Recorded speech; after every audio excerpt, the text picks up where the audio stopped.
Good morning বন্ধুরা, তোমরা সবাই কেমন আছো? আশা করছি বেশ ভালো আছো।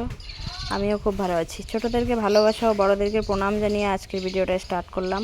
তো হঠাৎ প্ল্যান হয়ে গেল এক জায়গায় ঘুরতে যাওয়ার। তো সেখানে হলো আমার দিদির বাড়ি। তো আগের থেকে কোনো প্ল্যান ছিল না, না হলে তো তোমাদেরকে আগেই বলে দিতাম। এর আগের বার যাওয়ার আগে অনেক শপিং করেছি, অনেক কিছু করেছি। তো এবছর কিছুই হলো না। হঠাৎ দিদির শরীর অসুস্থ, তাই দেখার জন্য আমি, মা, দিদি আমরা তিনজন চললাম রায়গঞ্জ দিদির বাড়ি। তো যাই হোক, দেখতে দেখতে চলে এলাম স্টেশনে। এসে ট্রেনে উঠে গেলাম। ট্রেন দিয়ে যেতে হয় ওদের বাড়িতে, কারণ বাসেও যাওয়া যায়। এত দূরে আমরা বাসে যাতায়াত করতে পারি না, প্রায় 8 ঘন্টা 9 ঘন্টা গাড়িতে থাকতে হয়। তো যাচ্ছি, দেখতে থাকো আর সঙ্গে থাকো। তো এবছর ঘুরতে যাচ্ছি, মন মেজাজটা এতটা ভালো নেই, তবুও যাচ্ছি। কারণ দিদিরও শরীরটা বেশি একটা ভালো নেই। তার মধ্যে এদিক দিয়ে কোনো কেনাকাটা করতে পারিনি, যা আগেরই ছিল তা নিয়েই ঘুরতে যাচ্ছি।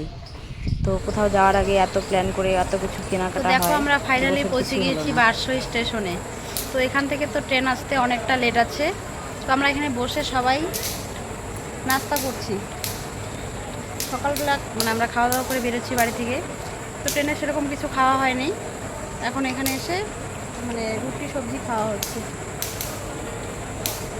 তো দেখতে থাকো। আর এখান থেকে 8:30টায় ট্রেন আছে, ওই ট্রেন ধরে চলে যাবো দিদির বাড়ি। দেখতে থাকো আর সঙ্গে থাকো। তো ফাইনালি ট্রেন আসার টাইম হয়ে গিয়েছে, এখন বাজে 8:40। তাও ট্রেনটা একটু লেট করে আসলো।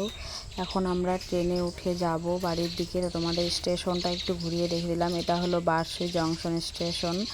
তো এখানে আমরা এসে অনেকক্ষণ টপিস দিতে হয়, তারপরে এখান থেকে আবার ট্রেন ধরতে হয়। ফাইনালি দেখো আমরা ট্রেনে উঠে পড়েছি, এখন যাব দিদির বাড়িতে। ভালো লাগলে লাইক কমেন্ট শেয়ার করো। টাটা।